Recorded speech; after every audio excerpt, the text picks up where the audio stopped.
ओम शांति। अव्यक्तवाणी 17 अप्रैल 1969। अब आध्यात्मिक संग्रहालय का उद्घाटन। 7वां पॉइंट है, इंतजार को निकाल, इंतजाम में लग जाएंगे, फिर 75% रिजल्ट हो जाएगी। वर्तमान समय मेजॉरिटी के पुरुषार्थ की रिजल्ट 75% से कम नहीं होनी चाहिए। कारण भी सुना रहे हैं। कोई समय का इंतजार कर रहे हैं, कोई समस्याओं का, कोई संबंधों का, कोई फिर अपने शरीर का। लेकिन जैसे हैं, जो भी सामने हैं, वैसे ही हालतों में इस शरीर में हमको संपूर्ण बनना है, यह लक्ष्य रखना है।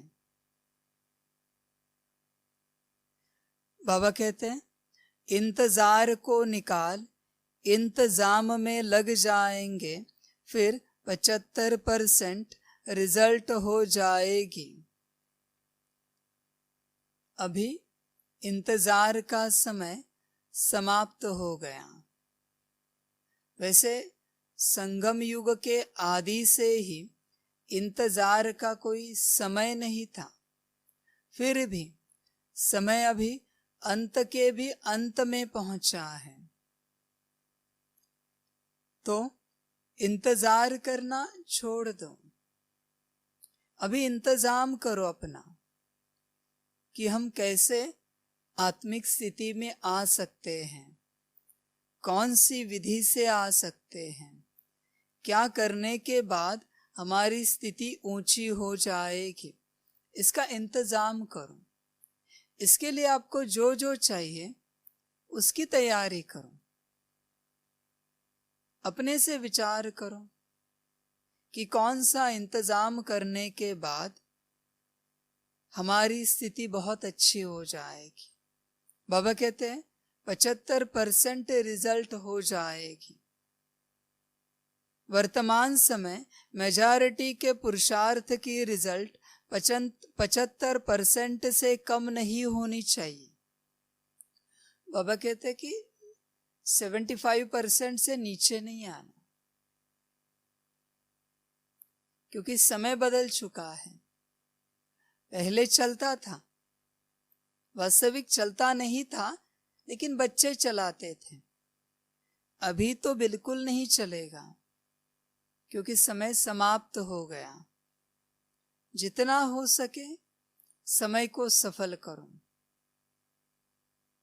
अंत समय में न धन काम आएगा, न तन काम आएगा, न प्रॉपर्टी काम आएगी, न कोई बात काम आएगी। आपने कितना जमा किया, अपनी स्थिति को कहाँ तक लेकर गए, कितनी ऊंची बनाई, यही काम आएगा।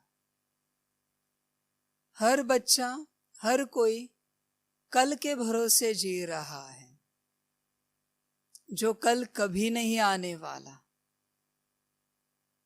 कल के भरोसे चल रहे हैं। कल करेंगे, परसों करेंगे, समय मिलेगा तब करेंगे, यह कल का भरोसा है। पर हमेशा याद रखना, कल में काल छिपा है, बस एक मात्रा का फर्क है। कल में काल छिपा है, कल के साथ काल भी आ रहा है, और काल का कोई भरोसा नहीं है, वो आज भी आ सकता है। क्यों? क्योंकि जो कल है वो आज बनने वाला है, और जो आज है वो वापस कल बनने वाला है, पास्ट वाला। इसलिए कल के भरोसे जीना माना काल के भरोसे जीना, जिसके बारे में आपको कुछ भी पता नहीं।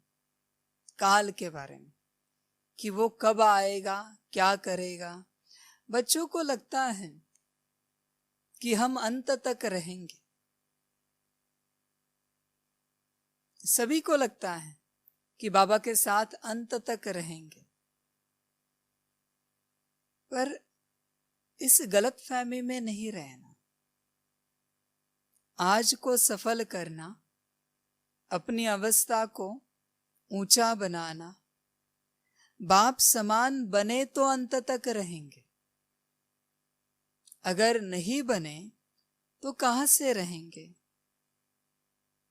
उसमें भी बाप समान बनकर अगर ड्रामा होगा तो रहेंगे। तो बाप समान आज बनो, फिर कल की कोई श्योरिटी दे सकते हैं कि बाप के साथ रहेंगे।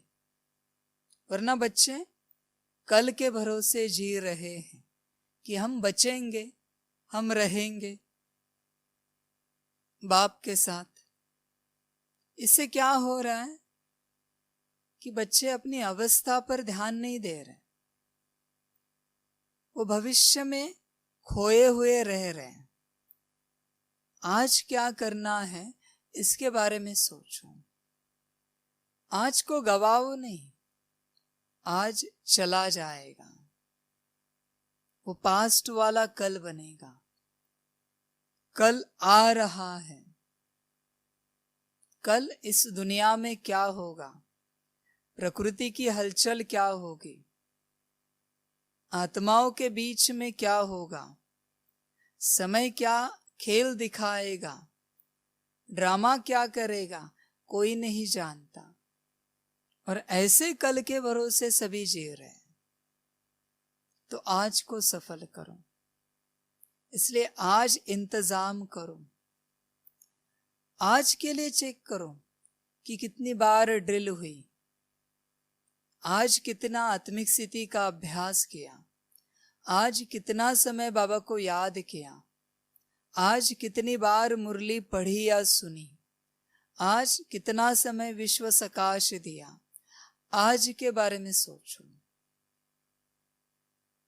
जिनका वर्तमान अच्छा है, निश्चित रूप से उनका भविष्य भी श्रेष्ठ होता है। और जो भविष्य के बारे में सोचते रहते हैं, निश्चित रूप से उनका वर्तमान अच्छा नहीं है। इसलिए वो भविष्य में खोए हुए हैं कि हम कल ये करेंगे, परसों वो करेंगे, ऐसे करेंगे, वैसे करेंगे। ये सब भविष्य में खोने वाले बच्चे हैं। और जो समय में, काल में कब खो जाएंगे अपने नाम के साथ, ये उनको भी पता नहीं। इसलिए आज को सफल करो, आज में भी अभी को सफल करो। अभी यह मिनट जाने वाला है, यह सेकंड जाने वाला है।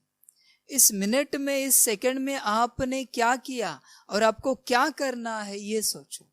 इस मिनट में, इस सेकंड में, घंटे के बारे में भी नहीं सोचो, इस घंटे में क्या करना है, इस दिन में क्या करना है। ये समय चला गया। अभी इस मिनट में क्या करना है, इसके बारे में सोचो। सभी आपके हाथ में। इसलिए समय अनुसार रिजल्ट 75% से कम नहीं होनी चाहिए। और यह कब होगा? अगर वर्तमान में रहेंगे तब होगा। कारण भी सुना रहे हैं बच्चे, कारण भी सुना रहे हैं। बच्चों के पास सदैव कारण रहते हैं। कोई समय का इंतजार कर रहे हैं, कोई समस्याओं का, कोई समय का इंतजार कर रहे हैं कि आज नहीं कल करेंगे, बहुत अच्छे से करेंगे। ये समय का इंतजार है। कल नहीं 2 दिन के बाद करेंगे, ये समय का इंतजार है। समय का इंतजार करने वाले बच्चों को बुद्धि नहीं होती, इसलिए वो समय का इंतजार कर रहे हैं। कोई समस्याओं का। कोई समझते हैं यह समस्या खत्म हो जाए तो हम अच्छे से पुरुषार्थ करेंगे, यह समय बदल जाए तो अच्छे से पुरुषार्थ करेंगे। कोई संबंधों का, यह संबंध ठीक हो जाए तो हम अच्छे से पुरुषार्थ करेंगे। कोई फिर अपने शरीर का, किसी को लगता है अपना शरीर ठीक हो जाए तो हम अच्छे से पुरुषार्थ करेंगे, अच्छे से आत्मिक स्थिति बनाएंगे, बाबा को याद करेंगे, विश्व सकाश देंगे। समय, समस्या, संबंध और शरीर, इनके इंतजार में जो बैठे हैं वो सदा इंतजार ही करते रहेंगे, वो कभी बन नहीं पाएंगे। ये कारण है बच्चों के, समय हर किसी के पास है। और आपको लगता है कि आज का समय बुरा है, क्या गारंटी है कि कल इससे अच्छा आएगा, इससे बुरा नहीं आएगा? आप क्या जानते हो समय के बारे में? इसलिए जो समय आज आपके हाथ में है ना, अभी इस क्षण में इससे बेहतर समय कोई नहीं है। इस बात को हमेशा बुद्धि में याद रखना। अगला मिनट भी क्या होगा आप नहीं जानते, अगला घंटा, अगला दिन छोड़ दो। इसलिए अभी जो समय आपके हाथ में है यह सबसे बेहतरीन समय है। इसलिए समय के भरोसे नहीं चलो कि कल करेंगे। समस्या, किसी को लगता है कि आज मेरे जीवन में बहुत समस्या है, किसी की शारीरिक, मानसिक, आर्थिक, पारिवारिक, सामाजिक समस्या है। यह समस्या अगर निकल जाए, ठीक हो जाए, तो हम कल बहुत अच्छे से पुरुषार्थ करेंगे इस समस्या के बाद। पर अभी जो समस्या आपके जीवन में चल रही है, बाबा कहेंगे अच्छी समस्या है, इतनी भी दुखदाई समस्या नहीं है जो कल या कल के बाद आने वाली है। इसलिए कल के भरोसे जियो नहीं। आज जो समस्या है, जैसी समस्या है, उस समस्या में पुरुषार्थ करो।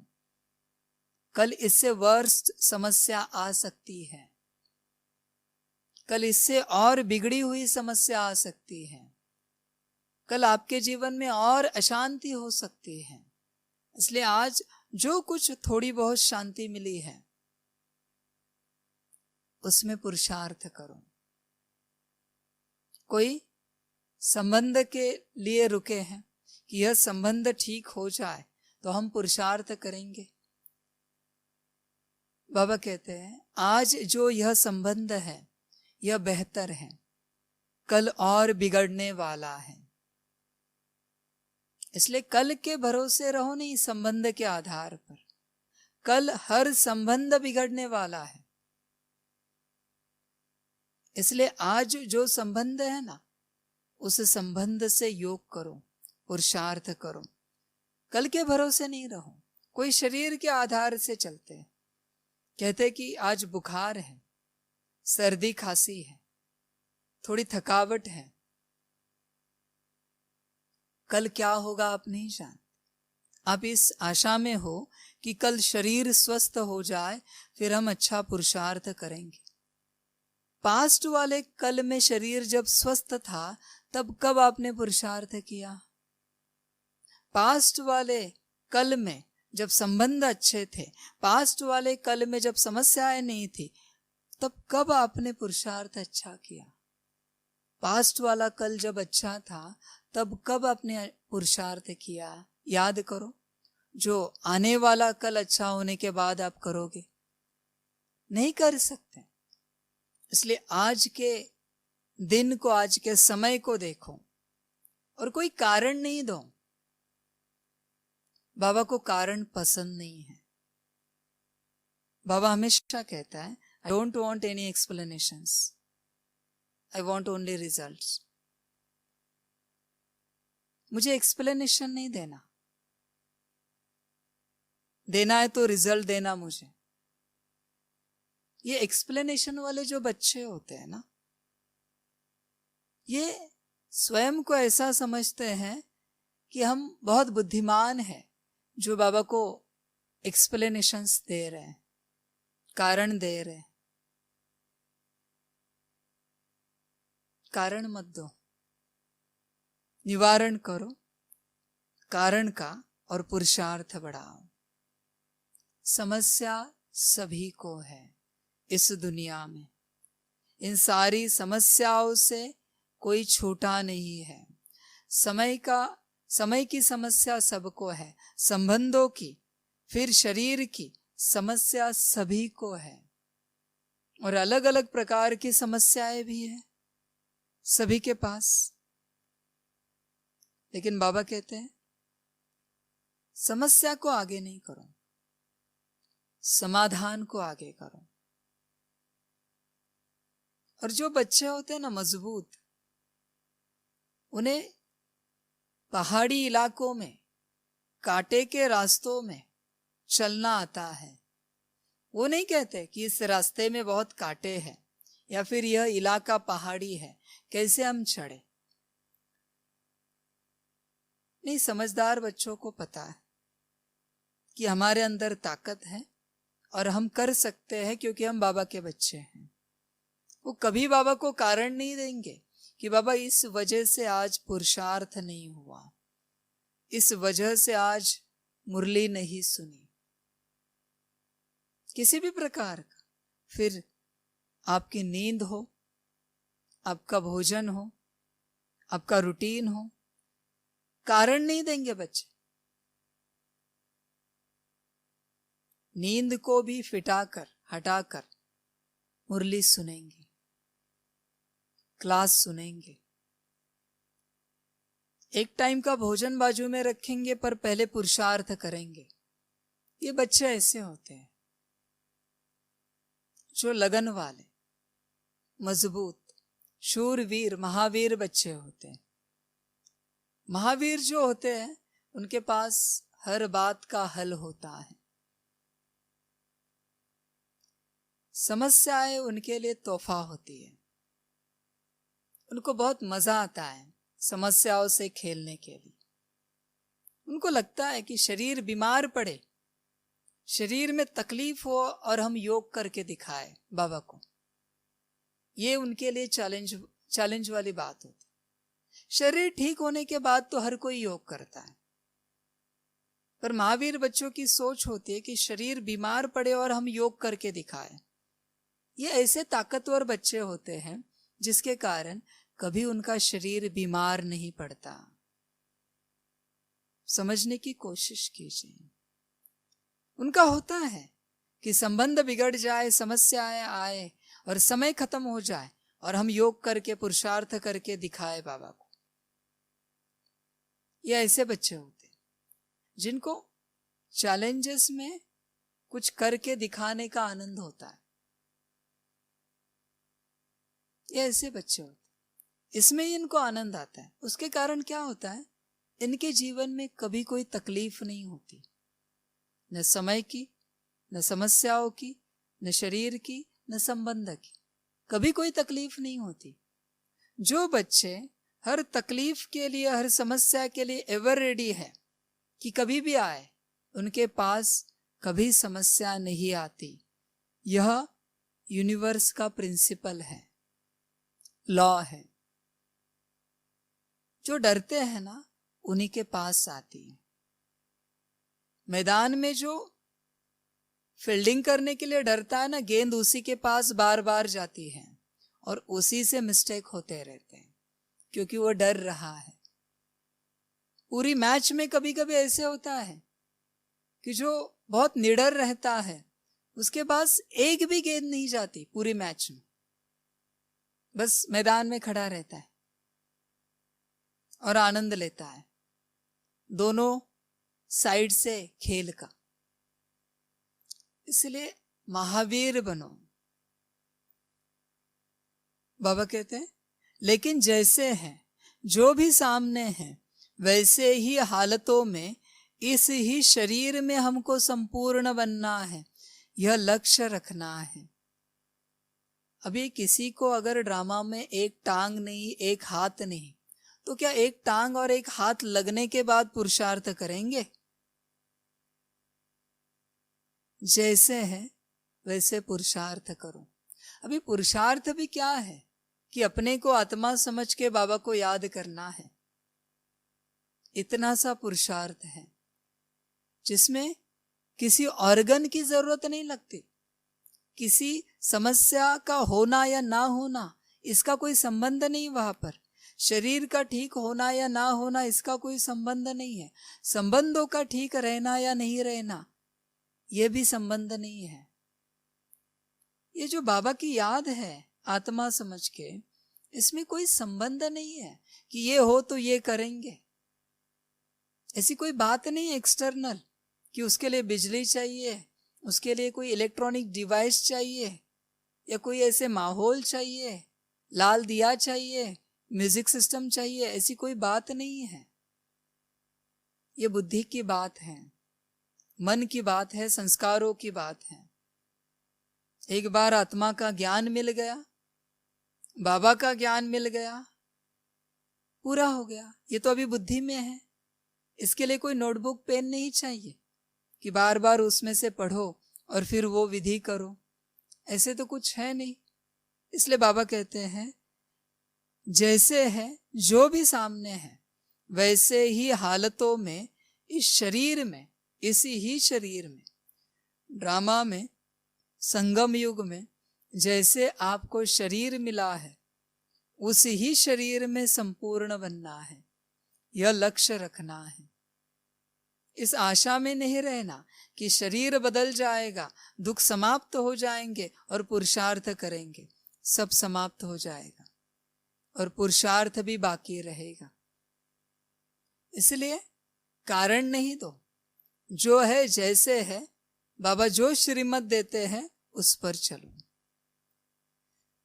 अभी कुछ आधार होने के कारण अधीन बन जाते हैं, बातों के अधीन हैं। हर एक अपनी अपनी कहानी अमृत वेले सुनाते हैं। बाबा कहते हैं अभी भी समय बिगड़ा नहीं है। बिगड़ने वाले समय को देखना, फिर लगेगा कि पिछला समय बहुत अच्छा था। अभी बिगड़ना शुरू हो गया है समय, फिर भी इतना नहीं बिगड़ा है जितना आपने सपने में भी सोचा नहीं है। जो बाबा ने पहले ही मुरली में बताया है क्या होने वाला है। अभी कुछ आधार होने के कारण अधीन बन जाते हैं। अभी आपको आधार है सारे, बिजली के, स्वस्थ शरीर के, खान पान के, इलेक्ट्रॉनिक डिवाइस के, हर चीज का आपको आधार है। म्यूजिक सिस्टम, वीडियो, ऑडियो, हर चीज का आधार है यहाँ पर। एक समय आएगा जब सारे आधार टूट जाएंगे, खत्म हो जाएंगे। फिर आपको पता चलेगा कि पुरुषार्थ कैसे करना है। और जिन्होंने आधार में पुरुषार्थ किया है वही उस समय पुरुषार्थ कर पाएंगे, वरना मुश्किल है, नहीं होगा पुरुषार्थ। बातों के अधीन है। बच्चों को बातें करना बहुत पसंद है, बस बातें करते रहते हैं, पुरुषार्थ नहीं, बस बातें, अपना मन और मन की बातें, मन की बात बस। बाबा कहते हैं मन की बात क्यों सुनाते हो, अपनी बात सुनाओ। अपनी बात क्या सुनाएंगे, अपने को ही जानते नहीं, बस मन की ही बात सुनाएंगे आप। जो मन आपको भी ठीक तरीके से जानता नहीं और आप भी उसे ठीक तरीके से जानते नहीं, उस मन की बात आप सुनाते रहते हैं। जब कभी भी चर्चा होती है, कभी हमने अपनी बात कही है? चर्चा में हम दूसरों की ही बातें करते रहते हैं, अपने बारे में जानते ही नहीं तो अपनी बात कहां से करेंगे? ये समझ है सभी के लिए। इसलिए बातों के अधीन नहीं होना। अधीन होना है ना तो योग के अधीन होना, बातों के अधीन नहीं होना। बातें कभी भी समाप्त नहीं होंगी। क्यों? क्योंकि समस्याएं समाप्त नहीं होने वाली, तो बातें भी कभी समाप्त नहीं होगी। इस बात को समझो। हर एक अपनी अपनी कहानी अमृत वेले सुनाते हैं। हर कोई बस अपनी कहानी सुनाते रहते हैं। मेरे मन की कहानी बस सुनाते रहते हैं। दिन भर में समय ना मिले तो अमृत वेले बस कहानी सुनाएंगे। बाबा कहते हैं, तुम जो कहानी मुझे सुना रहे हो, ये कहानी मैंने ही ड्रामा में लिखी है। तुम क्या सुनाओगे मुझे? इससे अच्छा तुम योग करो, मुझे याद करो अपनी स्थिति में आकर। मैं जानता हूं तुम्हारी कहानी को, तुम नहीं जानते हो मेरे ज्ञान को। इसलिए मैं जो बताता हूं वो करो, तुम मत सुनाओ मुझे कहानी। तुम क्या सुनाओ? इस दुनिया का, इस पार्ट का, इस मन का, 2-4 सिचुएशंस का, 100,000 सिचुएशंस का सुनाओगे। और क्या सुनाओगे? और ये सब सिचुएशंस मैं जानता हूं, इसलिए मुझे नहीं सुनाओ। मैं जो सुनाता हूं वो करूं। ये समझ है। फिर भी बच्चों का मन मानता नहीं। नहीं, बाबा को सुनाना है। क्या सुनाएंगे? चलो सुना भी दिया बच्चों ने, पर सुनाने के बाद बाबा ने जो कहा वो किया आपने? कभी किया है जीवन में? नहीं किया। तो अभी भी सुना के क्या मिलेगा? इससे अच्छा वो जो कहता है वो करें। एक जो सच्चा शिष्य होता है वो सिर्फ सुनता है, सिर्फ सुनता है। अपनी समस्या भी गुरु को नहीं बताता, क्योंकि वो जानता है कि गुरु को हर बात पता है।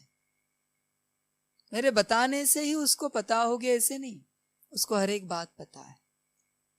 बेहतर है मेरी समस्याओं वाली जीवन बाजू में रखूं और मैं गुरु से कुछ लेता रहूं। नहीं तो समस्या सुनाने में ही जीवन जाएगी और गुरु से जो लेना है उसके लिए समय बचेगा नहीं। इसलिए सच्चा शिष्य सुनता है, और सुनते सुनते गुरु की बात मानते करते कब जीवन बदल जाती है ये उसे भी पता नहीं चलता। पर जो सुनाने वाले शिष्य होते हैं वो बहुत मुश्किल अपनी जीवन को बदल पाते हैं, क्योंकि वो सुनाने वाले हैं, सुनने वाले नहीं। इसलिए अभी तक जितने गुरु होके गए दुनिया में, बहुत कम उनके ऐसे शिष्य बने उनके जैसे, बहुत कम, गिने चुने शिष्य बने हैं, उंगलियों पर गिनने जितने। तो आप सभी अपने को चेक करो, क्या आप भी अपनी कहानी बाबा को सुनाते हो क्या? कहां तक सुनाएंगे? जो कहानी उसने लिखी उसकी कहानी उसी को कहां तक सुनाएंगे? इससे अच्छा जो कहानी आपको पता नहीं है वो कहानी उससे सुनो और अपने जीवन को भरपूर बनाओ, खुशहाल बनाओ। अनुभव करना, कुछ दिन के लिए बाबा को कुछ नहीं सुनाना और उसका सुनना। जीवन बदलती है या नहीं ये चेक करना, पर उसका सुनना। और अगर जीवन नहीं बदले ना तो फिर जरूर उसको 24 घंटे सुनाना। जिस भी रूप में मिले हो, निराकार आकार साकार, सुनाना उसको 24 घंटे के लिए सुनाना, छोड़ना नहीं उसे। अगर जीवन नहीं बदले तो इसलिए पहले अनुभव करना। कोई कहते हैं शरीर का रोग ना हो तो हम बहुत पुरुषार्थ करें। जब शरीर में रोग नहीं था तब कब आपने पुरुषार्थ किया? जो अभी आप कह रहे हो कि शरीर का रोग ना हो तो हम बहुत पुरुषार्थ करेंगे, किया आपने? जब शरीर ठीक ठाक था, तंदुरुस्त था, इतने वर्षों में कब आपने पुरुषार्थ किया? जो अभी बाबा को कह रहे हो कि बाबा शरीर को स्वस्थ बनाओ तो हम पुरुषार्थ करें, फिर भी अभी भी शरीर बिगड़ा नहीं है। जो समस्या आने वाले समय में आने वाली है शारीरिक रूप से, वो अभी भी नहीं आई है, इसलिए अभी भी समय है, पुरुषार्थ करो। जब हड्डी के अंदर जो मगज होता है ना, वो भी पेन करने लगेगा ना, तब पता चलेगा शारीरिक पेन क्या होता है, दर्द क्या होता है। हड्डी भी ऐसे पेन करने लगेगी, बाहर का तो छोड़ ही दो, फिर पता चलेगा दुख और दर्द क्या होता है। फिर अभी मगज पेन कर रहा है, हड्डी पेन कर रही है, दवाइयां नहीं मिल रही है, करेंगे क्या? योग ही करना पड़ेगा। इसलिए अभी से आदत डालो। समय बड़ा विचित्र है, बहुत भयानक है, आपकी कल्पना से भी परे है। स्वप्न छोड़ दो, आपकी कल्पना से भी भयानक है आने वाला समय। इसलिए अभी से अपनी स्थिति को बनाओ। हड्डी हड्डी पुरुषार्थ करो तो हड्डी में कभी दर्द नहीं होगा। अपना मगज बाबा को दे दो, फिर कभी मगज में दर्द नहीं होगा। अनुभव करके देखना।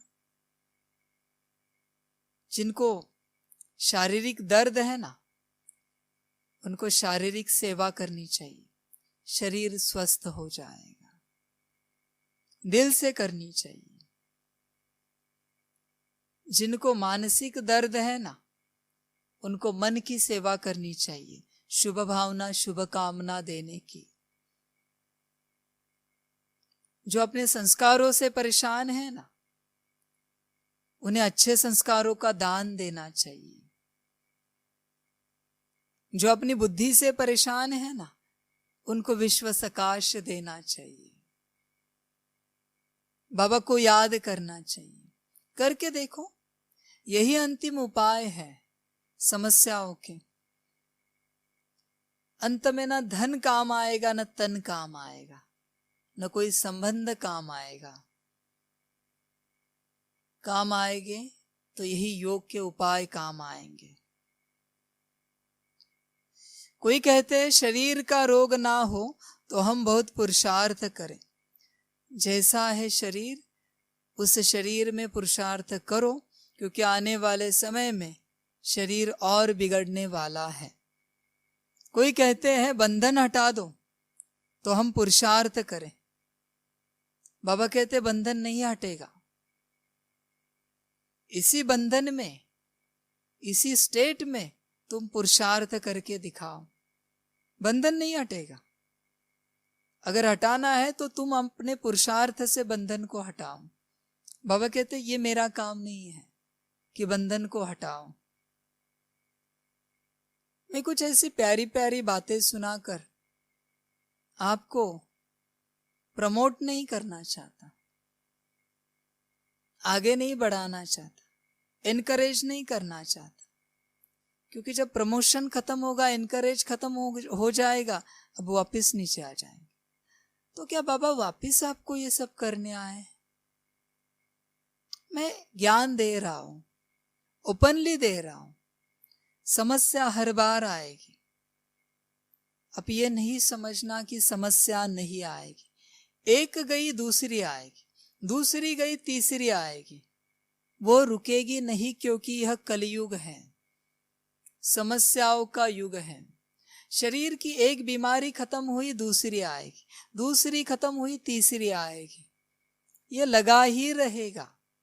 अब इस गलत फहमी में नहीं रहना कि ये खत्म होगा तब हम करेंगे।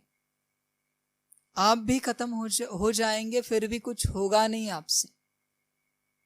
कोई कहते बंधन हटा दो, बंधन नहीं हटेंगे, पुरुषार्थ करो।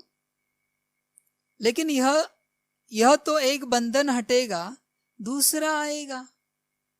बाबा कहते एक बंधन हट जाएगा, दूसरा आ जाएगा, क्योंकि कलयुग है। इसलिए आशा नहीं करना कि बंधन हटेगा, पुरुषार्थ करना। जो हो, जैसे हो, जिस अवस्था में हो, जिस समय में हो, पुरुषार्थ करना। अभी अगर अंतिम घड़ी हो तो क्या करेंगे? बाबा बाबा करते रहेंगे ना। अब बच्चे इस घड़ी को अंतिम घड़ी ही नहीं समझते, इसलिए आप पुरुषार्थ नहीं कर रहे हो। इसलिए आप ऐसे नींद में सोए हुए हो। कुंभकर्ण की तन का बंधन हटेगा, मन का आएगा, धन का आएगा, संबंध का आएगा, फिर क्या करेंगे? समस्या कभी भी खत्म नहीं होगी। इस बात को बुद्धि में अंडरलाइन करके रखना। जो है, जैसा है, उसमें हमें मौज में रहना है, उसमें हमें चलना है। तन का बंधन गया, मन ऊपर नीचे होता रहेगा। मन ऊपर नीचे हुआ, वो शांत हुआ, धन ऊपर नीचे होगा। धन ऊपर नीचे हुआ, वो ठीक हुआ, संबंध ऊपर नीचे हो जाएंगे। करेंगे क्या?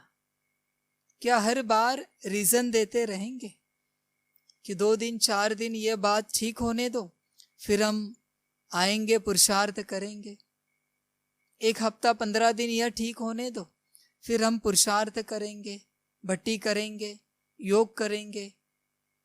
बाबा कहते हैं इस आशा में नहीं रहना, निराशा हाथ लगेगी।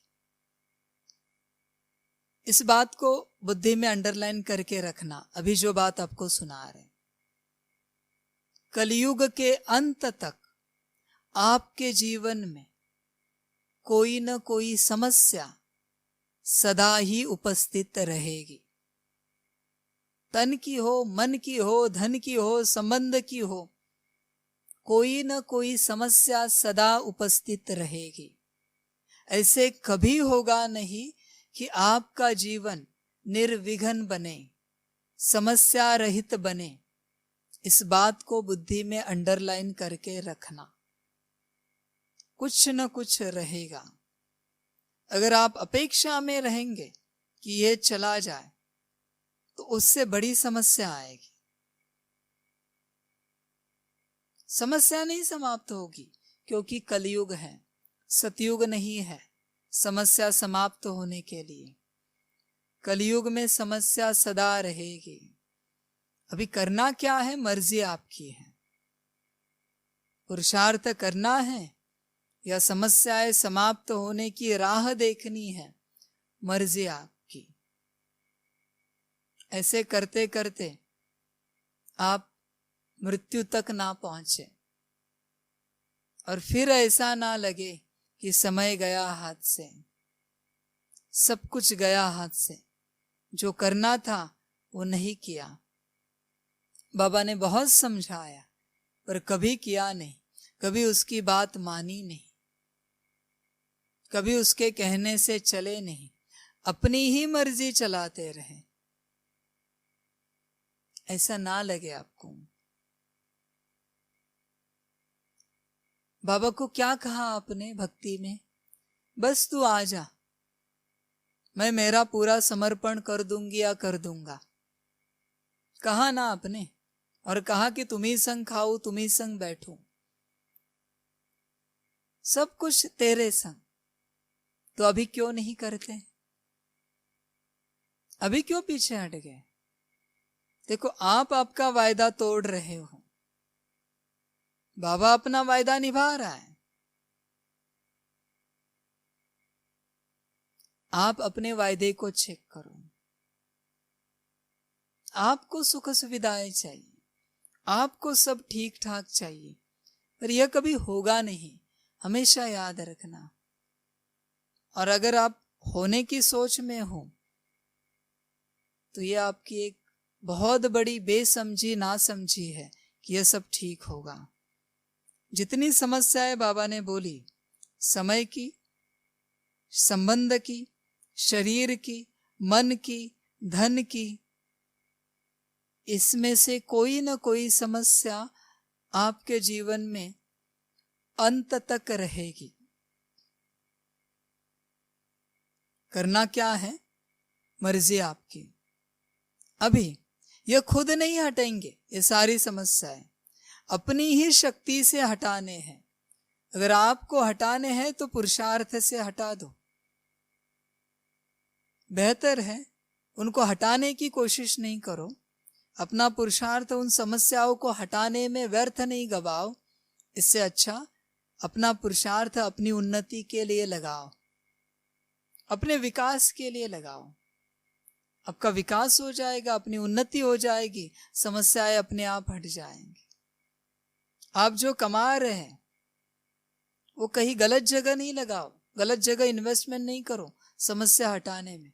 इससे अच्छा आपकी कमाई बाबा के पास रखो। कमाई बढ़ते बढ़ते समस्याएं अपने आप हट जाएगी। इसलिए समस्याओं का विचार नहीं करो, पुरुषार्थ का विचार करो, अपनी स्थिति का, योग का, सकाश का विचार करो। अपनी ही शक्ति से हटाने हैं। कई समझते हैं बाप दादा हटाएंगे या समय प्रमाण हटेंगे। इस गलत फहमी में रहना नहीं। बाबा किसी के भी कार्मिक अकाउंट में इंटरफेयर नहीं करता, यह बाबा का काम नहीं है, और ना ही समय करता है। समय भी कभी नहीं करता। समय के अनुसार समस्या आई है और समय के अनुसार जाएगी। आपको लगता है समय ने ठीक कर दी, जितना भोगना था आपने भोग लिया, वो भी समय में था। इसलिए बाप दादा के ऊपर यह आश नहीं रखना कि बाप दादा हटाएंगे इन सारी समस्याओं को। वो बाबा का काम नहीं है। बाबा आए हैं ज्ञान देने के लिए, गाइडेंस देने के लिए, उतना ही बाबा का काम है। बाकी करना सिर्फ आपका काम है। गाइडेंस भी वो जनरल दे रहा है, पब्लिकली दे रहा है, सबके सामने। उसी से अपनी समस्याओं को हटाओ, समाप्त करो, अपना पुरुषार्थ बढ़ाओ। यह आपका कर्तव्य है। कई समझते हैं बाप दादा हटाएंगे या समय प्रमाण हटेंगे, परंतु यह नहीं समझना है, यह नहीं समझना। इस बात को ध्यान में रखना। इस संगम युग में आपने आपके एक आत्मा के मन के शांति के लिए बाप दादा का कितना समय लिया, इसकी चेकिंग करना, इसकी चेकिंग करना कि बाबा का आपने कितना समय लिया इन सारी बातों के लिए, और अपना हिसाब लगाना। बहुत से बच्चे बाबा से मिलने आते हैं और समस्याओं की चर्चा करते हैं।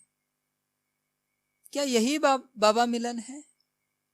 कहेंगे कि मेरी नौकरी ठीक नहीं है, मेरा बिजनेस नहीं चल रहा है, मेरा परिवार ठीक नहीं चल रहा है, परिवार में एकता नहीं है, सुख नहीं है, शांति नहीं है, मेरा ये ठीक नहीं, वो ठीक नहीं है। यही आपका बाबा मिलन है क्या? इसी के लिए बाबा मिलन करते हो। एक जन्म की समस्याओं का समाधान करने के लिए आप बाबा मिलन करते हो क्या? एक जन्म की समस्याओं को ठीक करने के लिए बाबा मिला है आपको? इन्हीं बातों के लिए, एक मन की अशांतता के लिए, उसको शांति देने के लिए बाबा मिला है आपको। कभी सोचा है आपने कि बाबा क्यों मिला है? बाबा से क्या चर्चा करना चाहिए? बाबा को क्या सुनाना चाहिए? कभी विचार किया है? कभी विचार ही नहीं किया, इसलिए आपके पास कुछ है ही नहीं, क्योंकि आपको पता ही नहीं कि बाबा के पास बैठकर क्या चर्चा की जाती है। जब बाबा सामने है तो क्या चर्चा की जाती है, क्या पूछा जाता है? कभी लौकिक छोड़ के बाबा के साथ कोई चर्चा की है आपने? चेक करो अपने को। जब से बाबा मिला है, क्या तो बाबा मेरी ट्रेन की टिकट कंफर्म करा देना, क्या तो बाबा मेरी जर्नी अच्छे से करा देना। ऐसे क्यों नहीं बोल रहे कि बाबा इस ट्रेन में बाबा मिलन के लिए जा रहे, अगर मर गए तो आपकी याद में शरीर छुड़ाना? ऐसे कभी बोला है कि बाबा यहां यहां जा रहे, अगर शरीर छूटा तो आपकी याद में छुड़ाना? कभी ये बातें की है? नहीं, बस अपना लौकिक लेके बैठे हैं। अपना लौकिक, अपना तन, अपना मन, अपना धन, अपनी बुद्धि, अपने संस्कार, अपना जॉब, अपनी बिजनेस, अपना परिवार, क्या इन्हीं बातों के लिए बाबा आया है क्या नीचे? यही बाबा को काम है क्या कि एक तन, एक मन, एक धन, एक एक ये ठीक करे बाबा? आपको समझ होनी चाहिए कि बाबा का कर्तव्य क्या है, बाबा का रोल क्या है, बाबा किस लिए इस धरा पर आया है। 5000 साल के बाद वो हमें मिला है। क्या सुदामा कृष्ण से मिलने के बाद उन्होंने अपने तन, मन, धन, परिवार की चर्चा की क्या? समस्याओं की चर्चा की क्या कृष्ण से? पढ़ो जरा, समझो जरा। बच्चे इसी में खोए रहते हैं। इसलिए यह सारी बातें आज से बाबा से नहीं करना।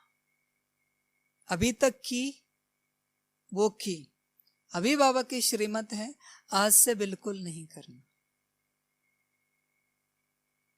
आपका तन, मन, धन, परिवार, आपका करियर, आपका बिजनेस, आपका जॉब, आपकी सारी बातें, लौकिक कोई भी बात लेके बाबा के सामने नहीं आना।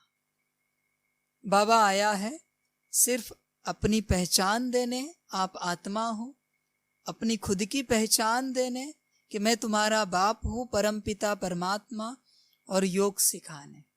यही बाबा का कार्य है। आज से लौकिक में आपको फायदा हो, नुकसान हो, शरीर छूटे या शरीर बचे, बाबा से चर्चा नहीं करना। लौकिक की कोई भी, बस बाबा की चर्चा सुनना, बाबा का ज्ञान सुनना जो सुना रहा है। और किसी बच्चे को अगर इन सारी बातों को लेकर बाबा मिलन करना है तो मत करना बाबा मिलन। इन बातों के लिए बाबा मिलन करने नहीं आना। इतने वर्षों से बाबा मिलन कर रहे हैं, पर बच्चों को पता ही नहीं है कि बाबा मिलन होता क्या है। कभी उन्होंने किया ही नहीं, कभी जाना ही नहीं, कभी समझा ही नहीं। बस कहते हैं कि बाबा मिलन करने जा रहे हैं, बाबा मिलन करके आए हैं। समझो इन सारी बातों को। तो बाप दादा इस कार्य के लिए इस धरा पर नहीं है। उनका कार्य समझो और बाबा के साथ संबंध बनाओ और बाबा के साथ चलो, माता का, पिता का, भाई का, बहन का, बाप, टीचर, सदगुरु का, और चलो, समझो और चलो बाबा का कार्य क्या है, बाबा का रोल और गोल समझो क्या है, और फिर बाबा के साथ व्यवहार करो निराकार आकार साकार से। फिर आप सबको समझ में आएगा कि सच में बाबा मिलन में कितनी खुशियां हैं, कितनी भरपूरता है, कितनी मौज है, कितना सुख है, कितनी शांति है। फिर होगा सच्चा बाबा मिलन, आत्मा परमात्मा का मिलन। अच्छा, ओम शांति।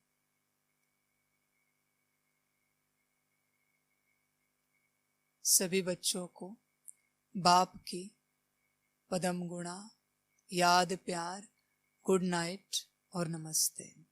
सदा खुश रहना, मौज में रहना और बाप की याद में रहना। और बाबा जो जो शिक्षाएं दे रहे हैं उसे धारण करते चलना। और आज से बाबा मिलन की शिक्षा पक्की धारण करना। बाबा कौन, हम कौन, और हमारा और बाबा का रिश्ता क्या, इस बात को बुद्धि में पक्का करना। फिर निराकार आकार साकार से वैसे चलना। फिर जीवन में मौज आ जाएगी, भरपूरता आ जाएगी। अच्छा, ओम शांति।